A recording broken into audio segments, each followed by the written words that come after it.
Bonjour à tous et bienvenue pour cette nouvelle pastille des commissaires de course. Aujourd'hui, je vais vous parler tout simplement des meilleurs coureurs du mois de janvier. On va reprendre nos petites habitudes des années précédentes et on va essayer tous les mois de mettre en place un vote pour désigner le meilleur coureur de la période écoulée. Un vote qui aura lieu sur les forums de veloclub.net. Ça vous permettra également de donner votre avis sur le sujet. Et comme le mois de janvier est terminé, on a les résultats, bien entendu, de cette petite consultation.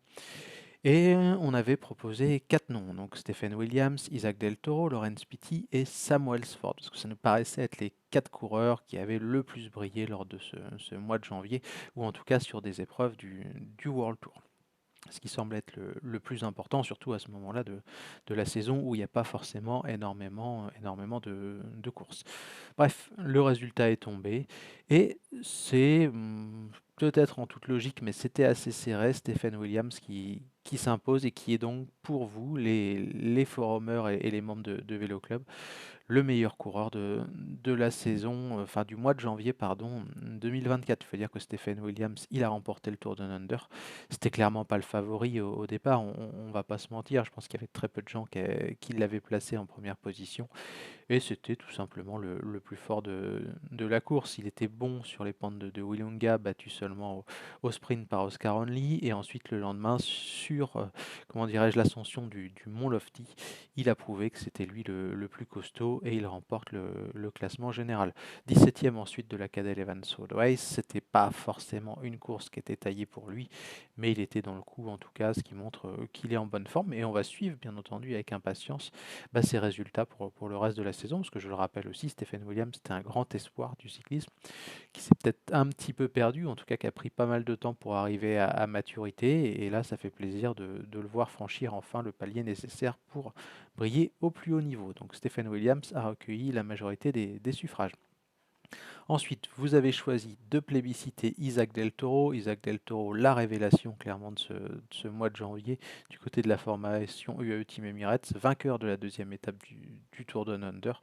Longtemps à la lutte pour le classement général, un petit peu juste encore sur les pentes de Willunga où il a aussi peut-être fait quelques petites erreurs. Il en a peut-être également commises lors de la dernière étape où il a été très offensif sur le mont Lofty, ce qui a peut-être coûté le succès sur la dernière étape de la course. Mais quoi qu'il en soit, Isaac Del Toro, il se pose comme un vrai gros prospect en vue de la suite, troisième du classement général, je l'ai dit, meilleur jeune, vainqueur de la deuxième étape. Bref, ça pouvait difficilement mieux commencer pour Isaac Del Toro.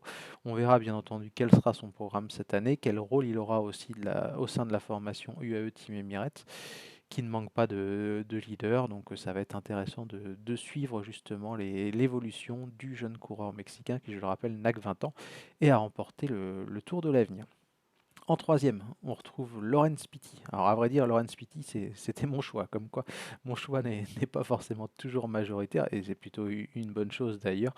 Donc Laurence Pitty, troisième de ce classement, très, je trouve, consistant, très complet lors du Tour de Under. Vous voyez, quatrième de la troisième étape, cinquième de la quatrième, cinquième de la sixième, bien placé au classement annexe aussi, et 22e du général. Ça a été un petit peu dur pour lui sur les pentes de Willunga Hill.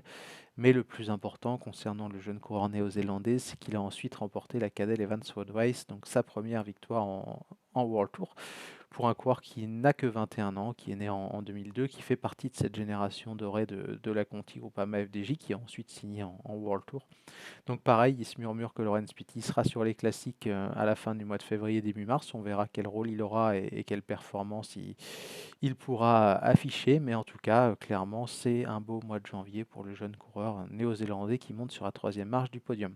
Ensuite, on avait cité un quatrième nom, c'est Sam Welsford.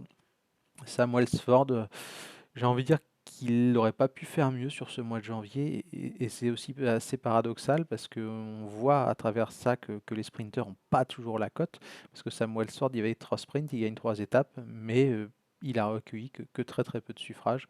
Donc on voit qu'on est peut-être tous un peu moins attirés par les sprinters, entre guillemets, malgré un carton plein. Donc pour Welsford, idéalement lancé, il faut le dire aussi, par Danny Van Poppel, eh bien il recueille que, j'ai envie de dire, quelques suffrages et pointe en dernière position. Mais malgré tout, son mois de janvier exceptionnel, 3 victoires en World Tour, il a tout gagné tout simplement. Donc là aussi, on attendra de voir la suite.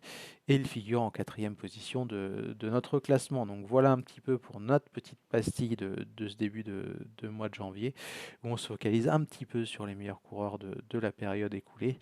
Je vous souhaite à tous une très belle journée et on se dit à très bientôt. Ciao!